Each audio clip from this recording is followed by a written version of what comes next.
Kenya's health system remains under pressure, with staff shortages, overcrowded facilities, and growing concerns over access to quality care.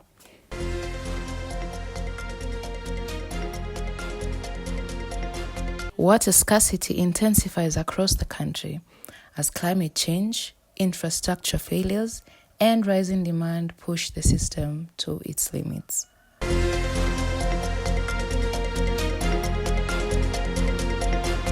Food insecurity continues to rise, despite Kenya's agricultural potential and sector's critical role in the economy.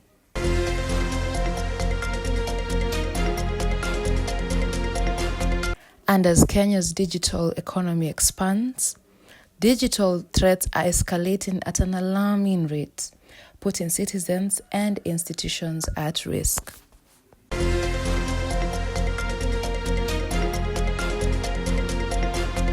Hello and welcome.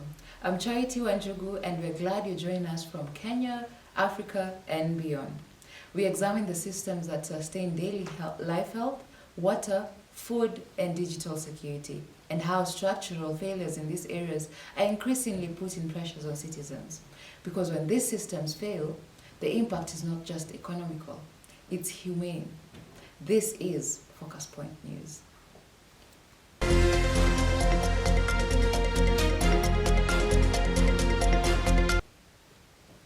You can join our conversations on our social media platforms, Facebook at Focus Point News, Twitter at FPointNews, and the hashtag is Focus Point News Now. Let's begin with health. Kenya's health system continues to face significant pressures. According to the Ministry of Health, the country has over 14,000 health facilities, but many still lack adequate staff, equipment, and essential services. Human resource gaps remain critical with approximately 13 to 14 health workers per 10,000 people, far below the World Health Organization recommended threshold of 44.5. This gap translates into the overcrowded facilities, long wait time, and limited access, particularly in rural and low-income areas.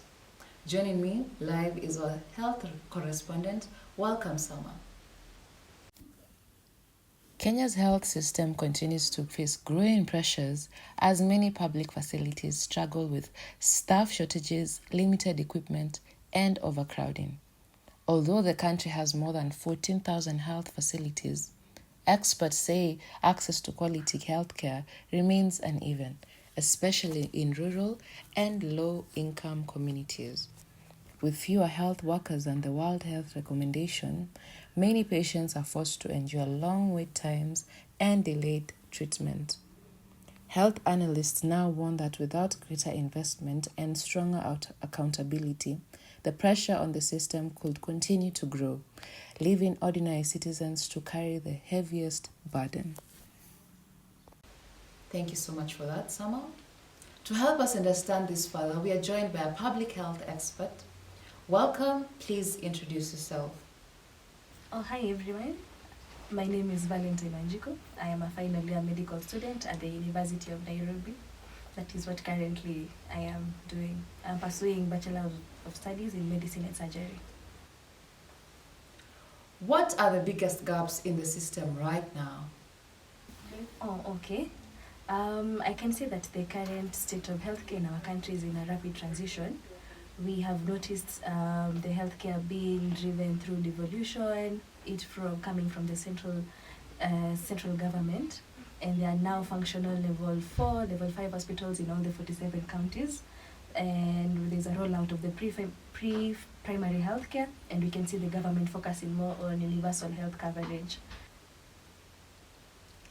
Who should be accountable for these failures? I'd say it's a collected responsibility for both the government, number one, because they're involved in the policy making, and the county governments. The people who are accountable, it's a collected responsibility. We really need the government to involved in the policy making and provision of infrastructure. And now that healthcare has been devolutionized, we really need the county government is also accountable, ensuring that this healthcare reaches even the grassroots and the common wananchi. Thank you so much. Water scarcity is becoming one of Kenya's most pressing challenges, and the data paints a concerning picture. The World Bank estimates that Kenya's per capita water availability is now below 500 cubic meters per person per year, a level that falls within the category of absolute water scarcity. To put that into perspective, the global threshold for water adequacy is about 1,000 cubic meters per person, meaning Kenya has less than half of what is considered minimally sufficient. But this crisis is not just about natural limits. According to the Ministry of Water, Sanitation and Irrigation, water demand in major urban centers continues to outpace supplies, with cities like Nairobi facing a daily water deficit of hundreds of millions of liters. At the same time, up to 40% of treated water is lost through leakages, illegal connections, and aging infrastructure. According to the data from the Water Services Regulatory Board, climate change is further intensifying the problem. More frequent droughts, unpredictable rainfall, and shrinking water sources are putting additional pressure on already strained system. So what we're seeing is not just a shortage of water, but a system under stress, a system where infrastructure failures, management gaps, and climatic pressure are all colliding. This is why experts warn that this is not just an environmental issue, this is a governance and sustainability crisis. Our correspondent, Marie, now reports. In urban areas, water shortages have become a frequent reality. Some households rely on water vendors, often at higher costs. Climate change is adding pressure, with prolonged droughts reducing available water sources. At the same time, aging infrastructure and mismanagement continues to limit supply. Thank you so much for that, Marie. Joining me now is a water governance expert. Welcome. Could worsening water scarcity escalate into inter-county or regional tensions, especially in already vulnerable areas? The biggest gap between policies and implementation from our end, it is about intentionality. We don't have, and if we have, maybe 1 out of 10 people who say that we have had this scenario for a long time, and now let us come together and fix this ASAP. So policies, we are good. We are excellent in policies. But now implementation, and that's why the government is doing in water theft. Our country also faces water theft. So that's why the government is going into electric procurement, because a lot of water is also lost during that whole process. Kenya has several water policies in place. Where is the biggest gap between policy and implementation? Our current dependency on groundwater sources, I believe we have not even extracted enough of our groundwater resources. What we have done, like countries like Denmark, they have maximized, and a lot of their domestic usage, a lot of their industrial usage is from groundwater avenues. So as a country, we have not yet extracted our groundwater to a big extent. Thank you so much for that. Coming up after the break, why food insecurity continues to rise even in an agricultural economy.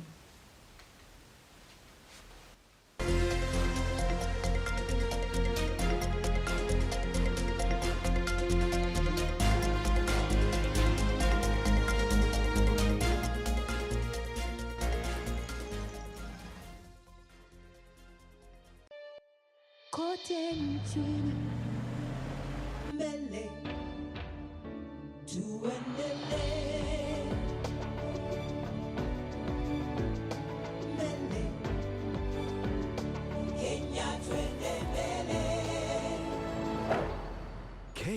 Tuendele. Mbele. NCBA. Go for it.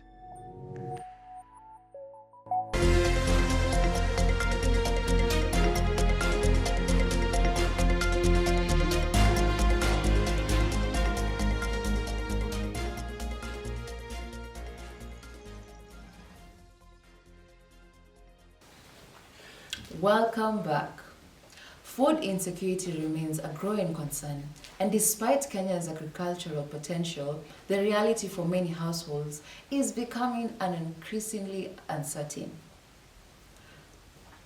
According to the Kenya National Bureau of Statistics, millions of Kenyans continue to experience moderate to severe food insecurity, meaning they do not have consistent access to enough safe and nutritious food. This is despite the fact that agriculture remains a key pillar of the economy, contributing over 20% of the GDP and employing more than 40% of the population. But the structural weaknesses in the food system continues to limit its full potential.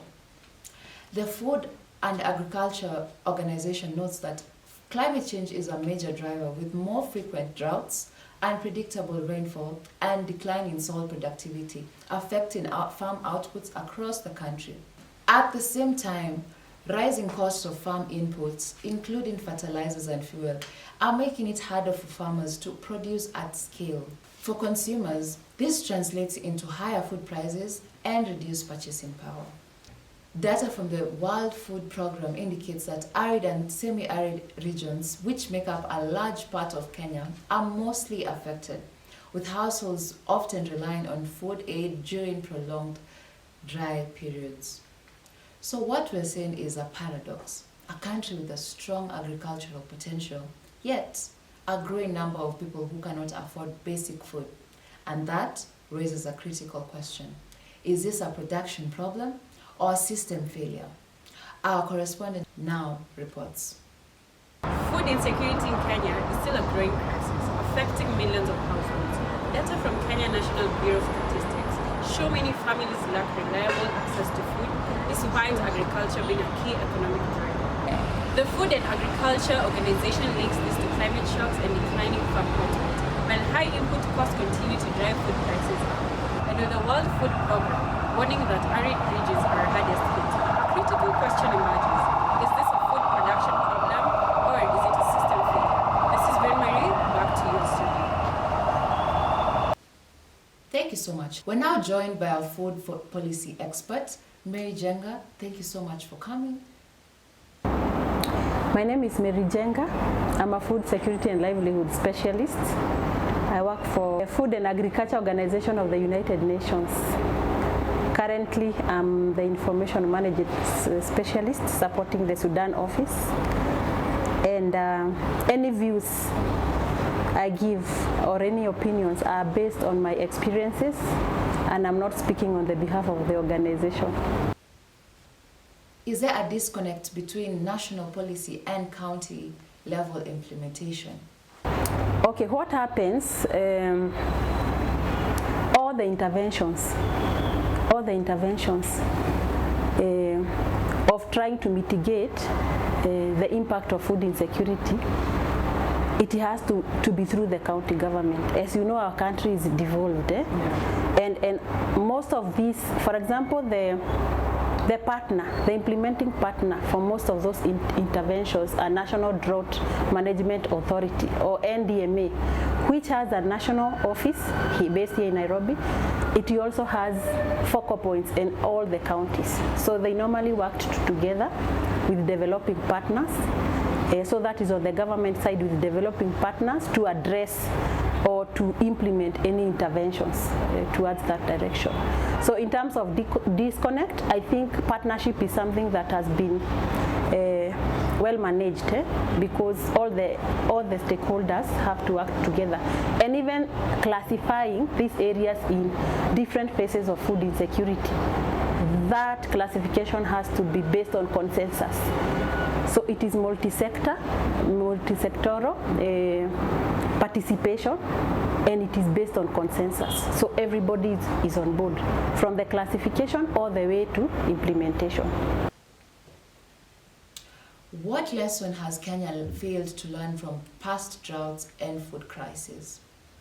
For me, what I can say is, in terms of early warnings, responding on time makes a huge difference, and especially in matters of food security and nutrition, and encouraging anticipatory action. Once the findings are out, I think that is an early warning of just alerting you where the hotspots are and the areas that are likely to fall into a particular severity level.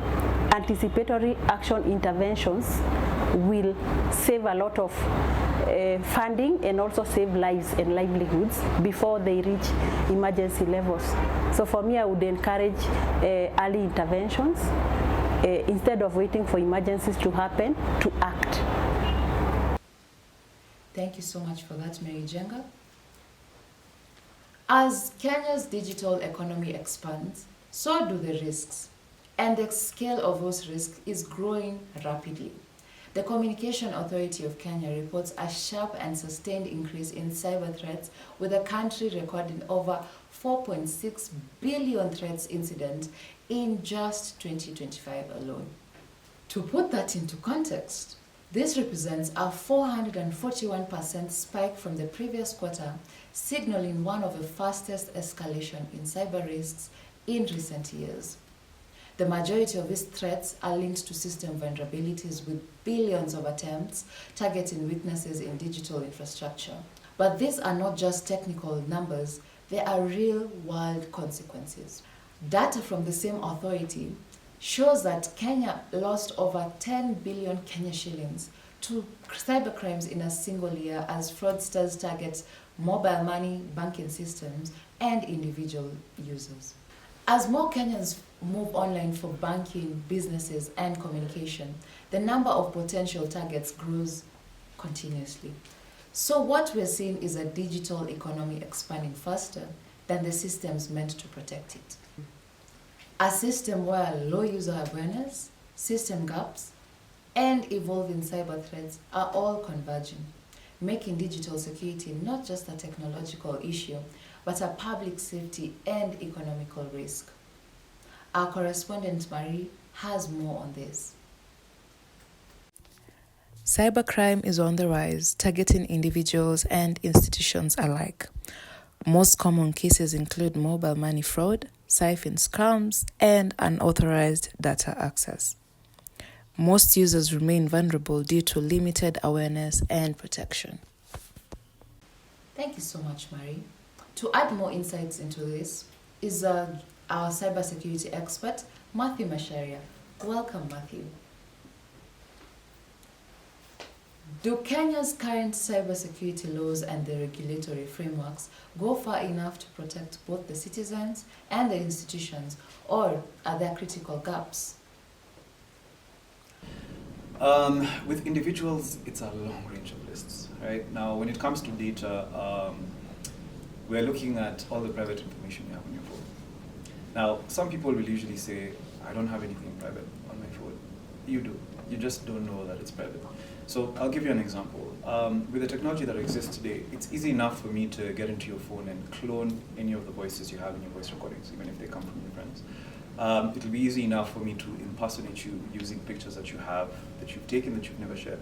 And for girls, it's a little more pronounced because you can take 100 pictures and only use 2, you know? So I could be going through your Instagram and thinking, this is not charity. And then I ask for a picture and you send me a picture that is not on Instagram, that I've never seen before. And that is more likely to make me believe that it is you. So impersonation, meaning this person could take over your whole life. Use your name, use your ID cards, use your finances, use your bank accounts, and even ruin some of your relationships. I'm sure many of you may have seen this before, where you get a strange text from a friend, and the minute you're done reading it, you know they've been hacked, because they would probably never send you anything like that. So for individuals, there's a large range of risks. You could be used in fraud, you could be used in situations where your name should never show up. Let's see, one of the most interesting cases I've seen, there's a friend of mine, a lady, I wouldn't necessarily call her an influencer, but she has a large presence on social media, on Instagram. And because of it, she decided to start selling shoes online. And somebody managed to send her, or rather somebody sent her an email from China, from the same manufacturer that she was targeting, giving her a discount on the shoes that she can buy so she can sell them here in Kenya. She clicked on the link, gave out all her details, as if she was logging into a platform. And the minute she did, she was logged out of her Instagram, and then subsequently logged out of her Gmail. And then we started getting very interesting messages from her. Some of them were very personal, which was strange. Some of them were for sales. So you'll get a message in the morning telling you how, we've been friends for a long time, I'm going through something, send me some money. The next one, something towards the effect of implying some kind of romantic ideology, like, hey, could we do this for coffee, or would this like you, things of that nature. Of course, she called me maybe a few hours after it had happened. I wish she'd called me a bit sooner. But the minute she did, we tried to start getting a handle on it. Now, unfortunately, by the time we were done, she had lost maybe a lot or a little, depending on you, but about 20,000, an order that she had made for shoes, which never appeared. And then her Instagram was closed, her Facebook was closed, and her Gmail was closed. And some of those took months for us to be able to get back. How exposed are key institutions such as banks, government system, and media platforms to cyber threats? And what would be the consequences of major breach? Now, for organizations, I'd apply the same thing to their individuals, especially their C-suite. Them getting framed or having their titles or names used for things that they should not be used for. But then once you go just a step above that is how the organization could be affected as a whole. They could face lawsuits for providing data that they shouldn't have. They could lose a lot of money paying for some of those lawsuits. They could lose their reputation as a whole. We've seen companies drown and completely disappear because they went through a horrible cyber incident. And the worst one is they could have a silent agent sitting within the organization that is constantly monitoring everything they do and providing that data to that party. That's an even harder risk to deal with because sometimes you don't even know that there's someone sitting within your environment that is constantly collecting data that you would prefer they never have access to. So yeah, I think high level, those are some of the risks I would mention. What practical steps should both individuals and institutions take right now to strengthen digital security in an increasingly connected society? Okay, encrypting data, whether it's on transit or in storage, just making sure that that data cannot be accessed plainly, like what I was just explaining about WhatsApp. That would be a good method. Multi-factor authentication, whether that's biometric, if we're looking at your face, we're looking at your fingerprint, we're looking at a second password, an OTP has been sent to your phone, anything along those lines. Protecting user data by collecting only what is needed by the organization. So just because you're signing up for a bank account, do I need to know where you live, where you went to school, what your 3 names are, what your 3 names of your father, your mother, your grandparents, maybe where your shags is? I don't need to know that. Collect only data that's relevant for use. Now, this gets a little more difficult for hospitals, which have their own security law known as HIPAA, that is meant to protect health data.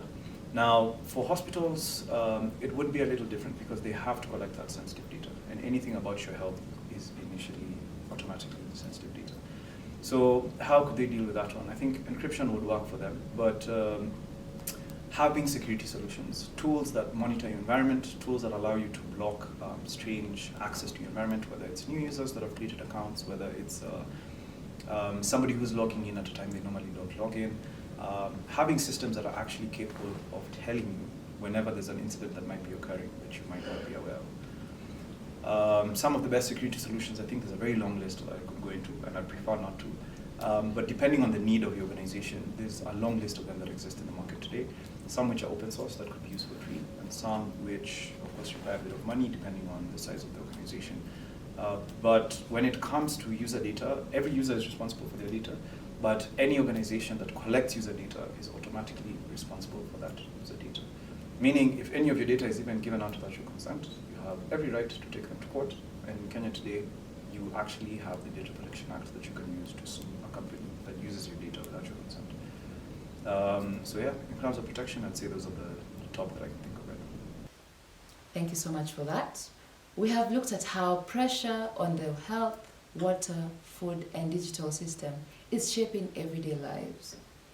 These are not isolated challenges, they are connected, and they require urgent and coordinated responses. As always, the question remains, how do we build a system that works for everyone? I'm Wanjugu. Thank you so much for watching Focus Point News. Goodbye.